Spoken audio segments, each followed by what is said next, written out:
إن الحمد لله نحمده ونصلي على رسوله الكريم أما بعد فأعوذ بالله من الشيطان الرجيم بسم الله الرحمن الرحيم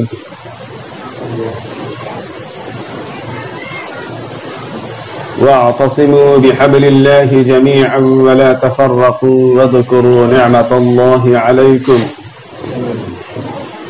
إذ كنتم أعداء فألف بين قلوبكم فأصبحتم بنعمته إخوانا وكنتم على شفا حفرة من النار فأنقذكم منها كذلك يبين الله لكم آياته لعلكم تهتدون صدق الله العظيم.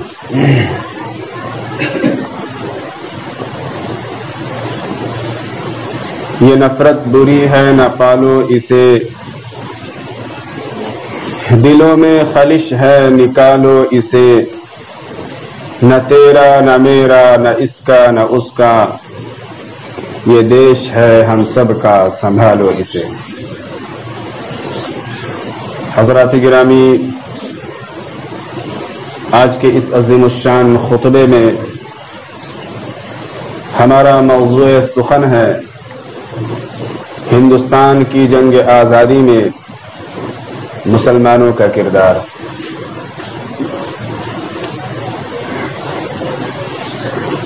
تاکہ ہماری نسلیں یاد رکھیں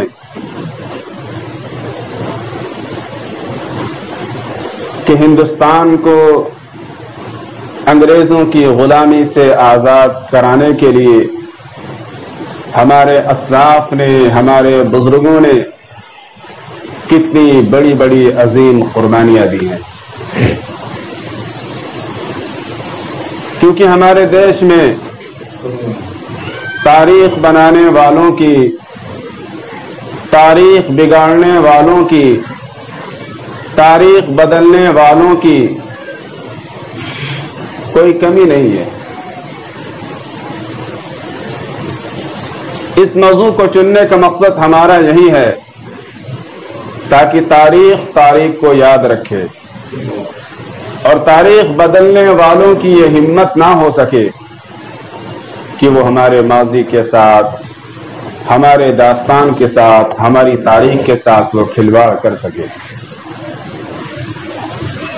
آپ بخوبی جانتے ہیں ہمارے دیش میں جو فرقہ پرست لوگ ہیں ان کی دلی خواہش ہے کہ ہندوستان کی دھرتی سے ملک اسلام کو مٹا دیا جائے۔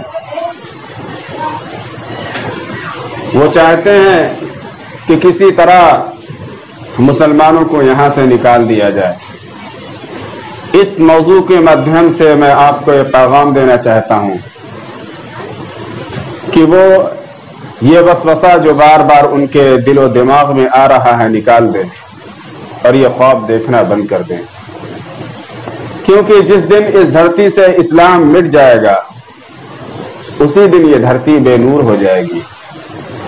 جس دن مسلمان یہاں سے چلے گئے یہاں کی زمین روئے گی اور تلاش کرے گی کہ وہ مسلمان کہاں چلا گیا جس نے اپنے خون سے مجھے سینچا تھا۔ جس دن مسلمان یہاں سے چلا گیا یہاں کا آسمان پکار پکار کر کہے گا کہ وہ مسلمان کہاں چلا گیا جس کی قربانیوں کے ہزاروں نظارے میں نے اپنے آنکھوں سے دیکھے ہیں۔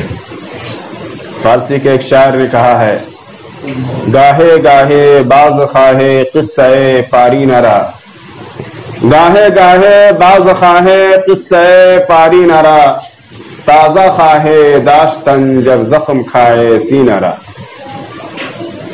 اگر تم چاہتے ہو کہ تمہاری تاریخ زندہ رہے، اگر تم چاہتے ہو کہ تمہاری داستان باقی رہے، اگر تم چاہتے ہو کہ تمہاری ماضی برقرار رہے تو تم اپنی روایات کو بھولا نہ کرو بلکہ بار بار اس کا تذکرہ کیا کرو۔ تو اس موضوع کو چننے کا مقصد یہی ہے تاکہ ہماری نسلیں یاد رکھیں کہ ہمارے اسلاف نے کتنی بڑی بڑی قربانیاں دی ہیں۔ تاریخ کو یاد رکھے اور تاریخ بدلنے والوں کی یہ ہمت نہ ہو سکے کہ وہ ہماری تاریخ کو بدل سکے. وَضَرَبَ اللَّهُ مَثَلًا قَرْيَةً كَانَتْ آمِنَةً مُطْمَئِنَّةً يَأْتِيهَا رِزْقُهَا رَغَدًا مِنْ كُلِّ مَكَانٍ فكفرت بأنعم الله فأذاقها الله لباس الجوع والخوف بما كانوا يصنعون. اس آیت مقدسہ کے اندر اللہ رب العزت اپنے ان احسانات کا ذکر فرما رہا ہے جو اس نے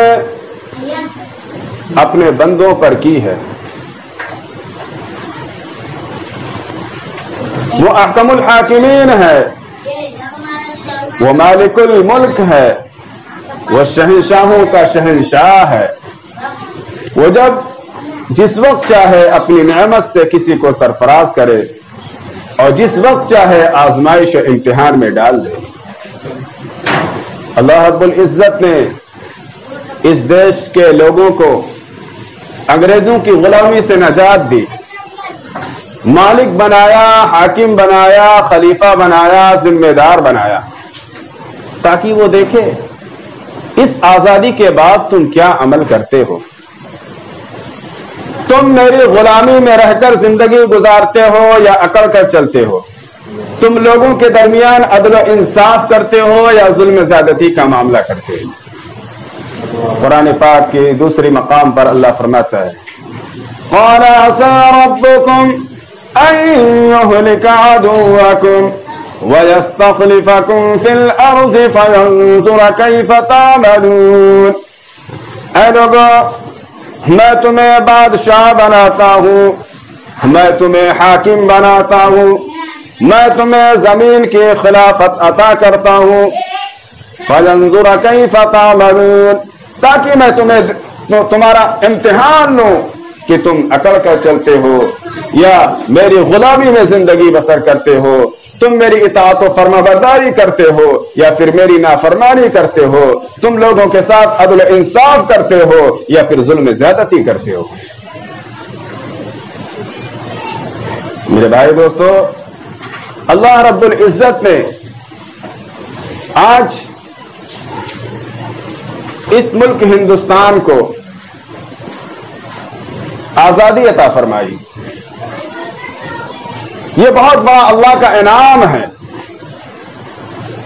لیکن غور کرنے کا مقام یہ ہے کہ یہ آزادی کی تحریک چلی کہاں سے؟ وہ کون لوگ تھے جنہوں نے انگریزوں کے آنکھوں میں آنکھیں ڈال کر دیکھا؟ وہ کون لوگ تھے جنہوں نے اپنے جان کی، مال کی، عزت کی، آبرو کی قربانی دی؟ آج کے دور کے لوگ تو صرف ترانہ گانے والے، ترنگا لہرانے والے، چاکلیٹ بانٹنے والے، تالیاں بجانے والے، ناچنے اور گانے والے ہیں. ہمارا معاملہ تو بس یہی تک ہے.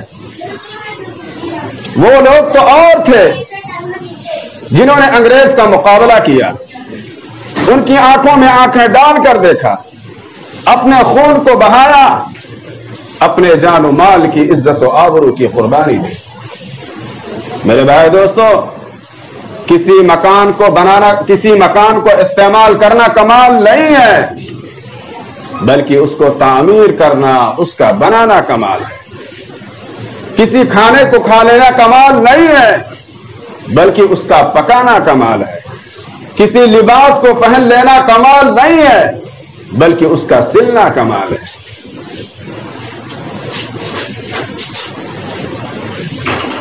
اللہ رب العزت نے آج آپ کو ایک ایسے ملک میں پیدا کیا جو ایک زمانہ تھا کہ انگریزوں کی زنجیر غلامی میں جکڑا ہوا تھا، لیکن اللہ پاک نے آزادی عطا فرمائی. آپ کے ذریعے نہیں، بلکہ آپ سے پہلے کچھ ایسے لوگ تھے جنہوں نے اپنے جان و مال کی قربانی دی ہے. فرمایا گیا دلی کے بازاروں میں 200-400 نہیں، 1000-2000 نہیں، 3,000 عالموں کو روڈ پر لٹا دیا جاتا اور روڈ کوٹنے والی انجن کو، رول کو ان کے جسموں پر چڑھا دیا جاتا۔ خدا پاک کی قسم وہ سارے کے سارے لوگ قیمہ بن جاتے تھے، مگر انگریز کی غلامی اختیار نہیں کرتے تھے۔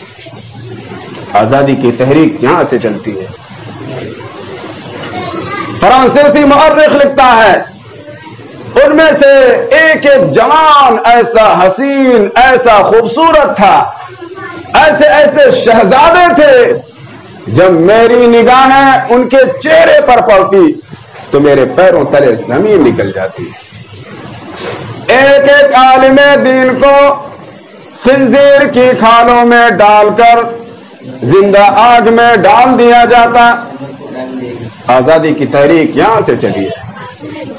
آزادی کی تحریک شاہ ولی اللہ محدث دہلوی رحمت اللہ علیہ کے صاحبزادے شاہ عبدالعزیز محدث دہلوی رحمت اللہ علیہ نے چلائی۔ آزادی کی تحریک شیخ الاسلام نے چلائی۔ آزادی کی تحریک مولانا قاسم نانوتوی رحمت اللہ علیہ نے چلائی۔ آزادی کی تحریک علامہ اقبال نے چلائی۔ آزادی کی تحریک مولانا محمد علی جوہر نے چلائی۔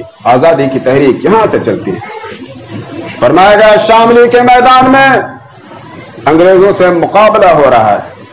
حافظ ضامن شہید رحمت اللہ علیہ انگریز کی گولیاں کھا کر میدان میں تڑپ رہے ہیں۔ حضرت گنگوئی نے پوچھا ضامن کیا ہوا؟ کہنے لگے اے گنگوئی، اے قطب عالم، آخری وقت ہے، میری تمنا ہے کہ تیری گود ہو، میرا سر ہو، تیری زبان ہو، اللہ کا کلام ہو، میں سنتا ہوا اس دنیا سے چلا جاؤں۔ حضرت گنگوئی رحمت اللہ علیہ فرماتے ہیں حضرت مولانا قاسم نانوتوی رحمت اللہ علیہ شاملی کے میدان میں انگریز کا مقابلہ کر رہے ہیں اور ان کے تمام ساتھی بھی ان کے ساتھ ہیں۔ انگریز پوری طرح ہتھیار سے لیس تھا، مگر یہ اللہ والوں کی جماعت اللہ کے بھروسے پر شاملی کے میدان میں کھڑی ہوئی ہے۔ مولانا قاسم نانوتوی رحمت اللہ علیہ انگریز کا مقابلہ کر رہے ہیں، اچانک انگریز کی گولی آتی ہے، ان کے پیشانی پر لگ جاتی ہے۔ وہ اپنی پیشانی کو پکڑ کر ایک جگہ بیٹھ جاتے ہیں۔ حضرت گنگوئی نے پوچھا حضرت کیا ہوا؟ فرمانے لگے انگریز کی گولی ماتھے میں لگ گئی، خون اتنا بہ گیا کہ نظر جواب دے گئی۔ حضرت گنگوئی رحمت اللہ علیہ فرماتے ہیں میں نے درود پاک کا نذرانہ سرکار دو عالم کے سپرد کیا، درود پاک پڑھنا شروع کیا اور پڑھنے کے بعد ان کی پیشانی پر دم کر دیا۔ حضرت مولانا قاسم نانوتوی رحمت اللہ علیہ فرماتے ہیں ادھر گنگوئی نے دم کیا، ادھر اللہ نے رحم فرمایا، زخم تو کیا، خون تو کیا، لہو تو کیا، گولی لگنے کی نشان بھی باقی نہ رہی۔ اللہ اکبر۔ آپ اندازہ لگائیے جب اتنے بڑے بڑے اللہ والے جنگ آزادی کے اندر حصہ لیں گے تو یہ ملک ہندوستان آزاد کیوں نہیں ہوگا؟ حافظ ضامن شہید رحمت اللہ علیہ گولیاں کھا کر میدان میں پڑے ہیں، توپ رہے ہیں اور یہ کہہ رہے ہیں فنا فی اللہ کی تہ میں بقا کا راز مضمر ہے، جنہیں مرنا نہیں آتا انہیں جینا نہیں آتا، جو مرنے کا شعور نہیں رکھتے وہ جینے کے طریقہ کار سے بھی واقف نہیں ہے، یہ کہتے ہوئے دنیا سے چلے گئے۔ آج قوم کی عادت ہے یہ قربانی دینے والوں کا ذکر نہیں کرتے بلکہ ان کے ناموں کو تاریخ سے ہٹا دیتے ہیں، ان کے قربانیوں کو یاد نہیں کرتے۔ اور آج کل جتنے بھی آپ کو افسر، لینڈار، زمیندار، ڈاکٹر، بڑے بڑے لوگ نظر آ رہے ہیں، نہ انہوں نے قربانیاں دی، نہ ان کے باپ داداؤں نے قربانیاں دی، بلکہ ایسے لوگ تو انگریزوں سے مل کر علماء کو پھانسی کے تختے پر لٹکاتے تھے، یہ ملک کے ساتھ غداری کرتے تھے، جبکہ ہمارے نبی صلی اللہ علیہ وسلم نے فرمایا جو آدمی اپنے ملک کے ساتھ اپنے وطن کے ساتھ اپنے دیش کے ساتھ غداری کرے وہ منافق ہے، اس کا صحیح خاتمہ نہیں ہو سکتا، کیونکہ اس نے دیش کے لیے قربانیاں دینے والوں کی قربانیوں کے ساتھ غداری کی، ان کی قربانیوں کو ٹھکرایا، ان کی قربانیوں کی ناقدری کی۔ میرے بھائی دوستو، یوں ہی یہ ملک ہمیں حاصل نہیں ہو گیا، کاغذ پر نقشہ بنانے سے یہ ملک نہیں ملا، خواب دیکھنے سے نہیں ملا، پھونک مارنے سے حاصل نہیں ہوا، بلکہ جان کے بدلے، خون کے بدلے، عزت کے بدلے، آبرو کے بدلے کروڑوں لوگوں کی جان گئی ہے، تب جا کے یہ ملک آپ کو حاصل ہوا۔ اس لیے ایک ایک بالش کی قدر ہونی چاہیے، ایک ایک انگشت کی قدر ہونی چاہیے۔